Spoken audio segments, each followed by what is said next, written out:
Hello, it's April 1st. I just wanted to jump online here real quick and give you a quick update of some interesting graphs I saw of the local housing market. And then wanted to touch base a little bit on inflation or house price appreciation or the Fed printing the dollar, however you want to look at it. So this will be hopefully a short video here. I'm going to share the screen here. We're going to jump over to share screen.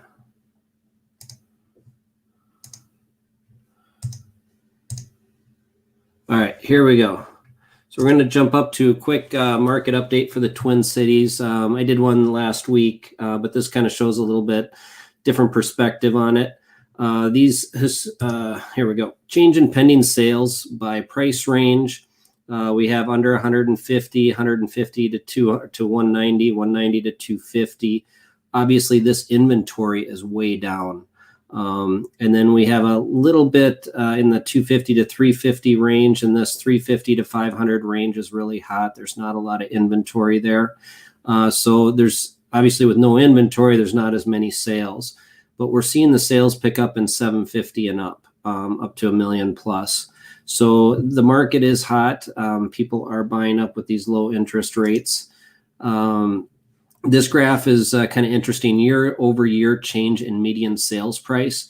This goes back to 2004, and obviously in 2006, 2007 is kind of when we hit that housing, the crash, the bubble burst at this point. So you can kind of see here the change in median sales price just plummets. And then you'll notice right here, this is called the tax credit period. It jumps up by 11.8%. This is kind of interesting. This was the government did a first-time home buyer tax credit that you can see in that Case-Shiller index. It's more apparent in the Minneapolis index. You see the housing bubble here, and then it crashes. And then this little hump here is that first-time home buyer tax credit. And then it crashed again. So it's kind of interesting to see that displayed on this graph as well. We continued that crash, dropping another, well, we dropped what, 40% in value overall, that whole crash. And then we jump up here, and then we're kind of moving forward. February percent of original list price received. So this is historic every February. So obviously we're getting 100.1% of list price. So things are going well over list price. So interesting market times we're in. Inventory of homes in the Twin Cities. The update I gave last week was like 5,800 homes. This is coming out of the Twin Cities Minneapolis Area Association of Realtors, MLS. We have 4,706 homes for sale in the Twin Cities on the MLS, and that's a population of about 3.6 million. So you can imagine it's a pretty fierce competition when you get to a good property and you get multiple offers. And then this is the same chart in version of month supply. So it's under 1 month supply of homes in the Twin Cities going into the spring market. So things are going to stay pretty heated for quite a while. I don't know where this inventory is going to come from. Some speculate that we'll see a foreclosure wave.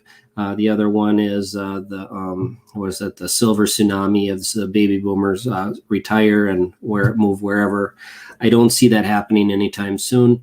But like everything, it can't go on one direction forever. So this is kind of where I wanted to segue into a different topic. So these historically low interest rates are obviously creating a lot of demand for housing. And then the rising incomes. This is kind of a misnomer. I mean, incomes have been rising, but a lot of that is stimulus money being sent out.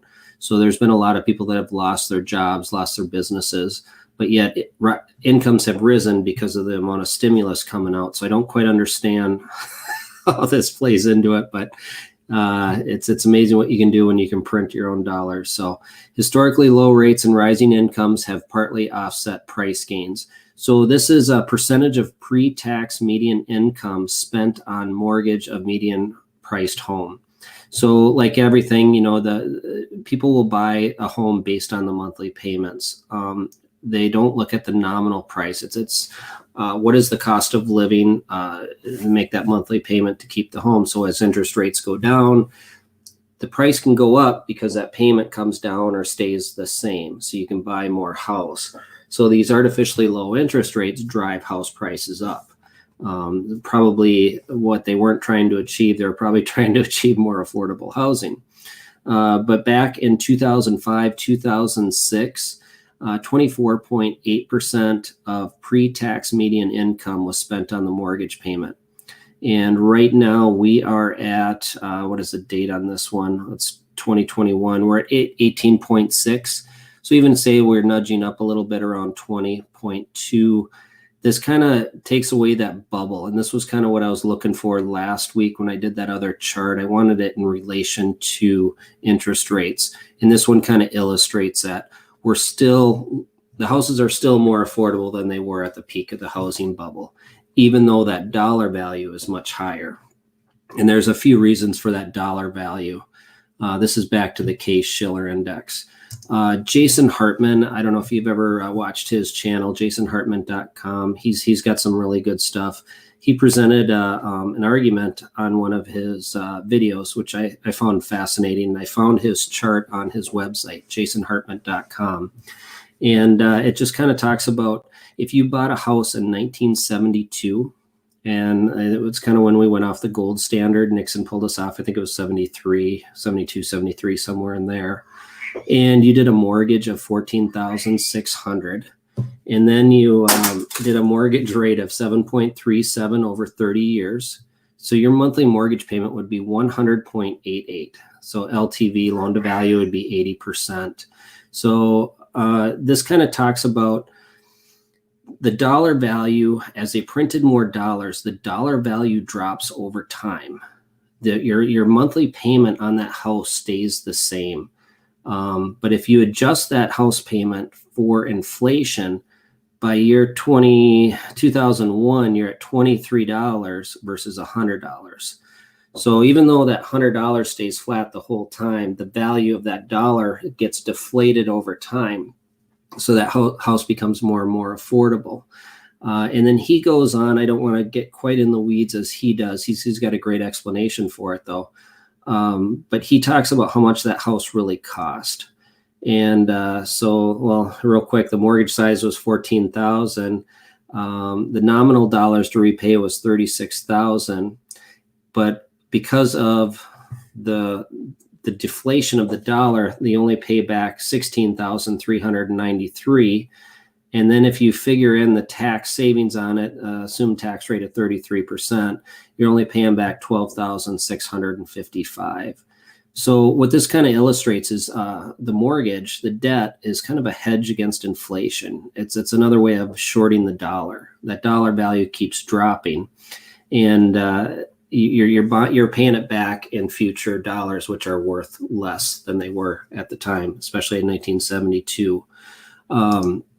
This chart here kind of shows that median home sales price, nominal and real. So this is kind of the trend line of the median home price, and this is through US, not just the Twin Cities. This is the housing bubble, obviously, and then the crash, and then up. And then this is inflation adjusted.